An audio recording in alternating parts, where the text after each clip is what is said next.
BJP के लिए चुनाव कितना मायने रखता है, इस बात से अंदाज़ा लगाया जा सकता है कि झारखंड में महज एक सीट पर उपचुनाव होना है। लेकिन इस उपचुनाव में भी बीजेपी का केंद्रीय नेतृत्व कितना दमखम दिखाता है, ये उसका जीता जागता उदाहरण है। जी हाँ, नमस्कार, मेरा नाम कुमार गौतम है और आप देख रहे हैं इस वक्त द SD न्यूज।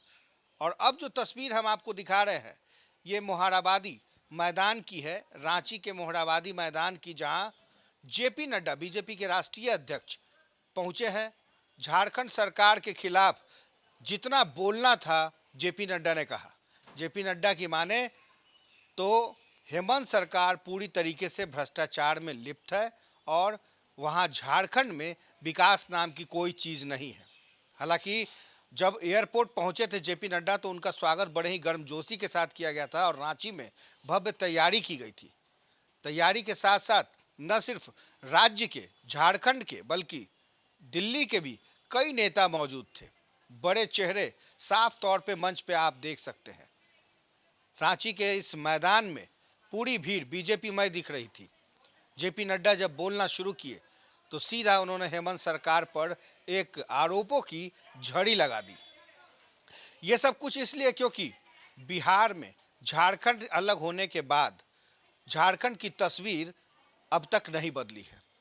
आदिवासियों के बीच अब तक भारतीय जनता पार्टी वो कनेक्टिविटी नहीं ला पाई है जो शायद लाना चाहिए। यही वजह है कि JP नड्डा ये कह रहे हैं कि आदिवासी बोलते कम हैं, लेकिन बात जब अंग्रेजों को भगाने की हो तो ये अपना दम जरूर दिखाते हैं। ऐसे में पर्यावरण का मौका था। पर्यावरण दिवस के मौके पर झारखंड यानी कि झाड़ी और धड़ाओं पर जंगल के इस राज्य में JP नड्डा ने क्या कुछ कहा, आइए हम आपको सुनाते हैं। इतनी बड़ी संख्या में झारखंड के कोने कोने से हमारे कार्यकर्ता मित्र आए हैं। यह संख्या अपने आप में मुझे और झारखंड की जनता को यह विश्वास दिलाता है कि जनता में ये बात स्थापित है कि अगर आदिवासियों की चिंता किसी ने की है, अगर आदिवासियों को मुख्य धारा में लाने का काम किसी ने किया है, अगर आदिवासियों को सही स्थान देकर उनके जीवन को सुधारने के काम में लगन के साथ आगे बढ़ा है, तो वह सिर्फ भारतीय जनता पार्टी है। यह बात स्पष्ट हो जाए। इसलिए यह विश्वास रहने के विश्वास जो संख्या बता रही है, वो अपने आप में इस बात को स्थापित करता है कि भारतीय जनता पार्टी के नेता हमेशा आदिवासी भाइयों के बारे में सोचते हैं। मित्रों, हम लोगों को ध्यान में रखना चाहिए कि हमारे आदिवासी भाई बोलता बहुत कम है, लेकिन देश प्रेम के लिए, समाज की जागृति के लिए हमेशा तत्पर रहा है और कार्य करते रहा। आप सब लोगों को यह भी मालूम होगा और मैं चाहूंगा कि देश का आदिवासी भाई छाती ठोककर इस बात को बताए कि जब भारत में आजादी का आंदोलन प्रारंभ भी नहीं हुआ था, उस समय आदिवासियों ने अंग्रेज की हुकूमत के खिलाफ अगर आवाज उठाई थी तो सबसे पहले आदिवासी भाइयों ने आवाज उठाई थी। यह भी इतिहास में दर्ज है।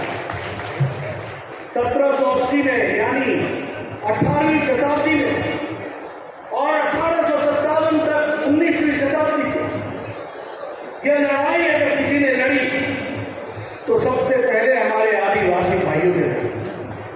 अगर हम याद करें तिलका मांझी जी को, जिन्होंने दामिन विद्रोह के लिए आगे बढ़े थे, तो वो 1780 था जब भारत में कहीं भी अंग्रेजी हुकूमत के खिलाफ खड़ा होने वाला कोई व्यक्ति नहीं। तब जाकर के हमारे तिलका मांझी जी ने दामिन विद्रोह का काम किया। उसी तरीके से सिद्धों कानू जी ने संथाल विद्रोह यह 1855 में किया।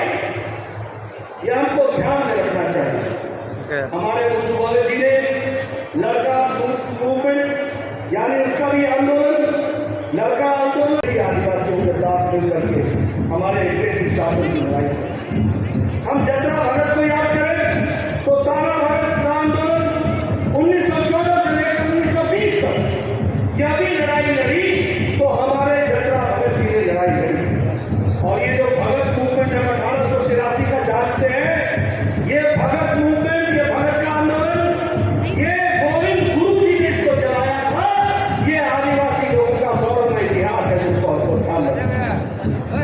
मैं ये सारी बातें आपके सामने इसलिए बोल रहा हूं कि मेरे पत्रकार भाई भी नोट कर ले। तो देखा आपने किस तरीके से जेपी नड्डा पूरी तरीके से झारखंड के गणवेश में दिख रहे थे।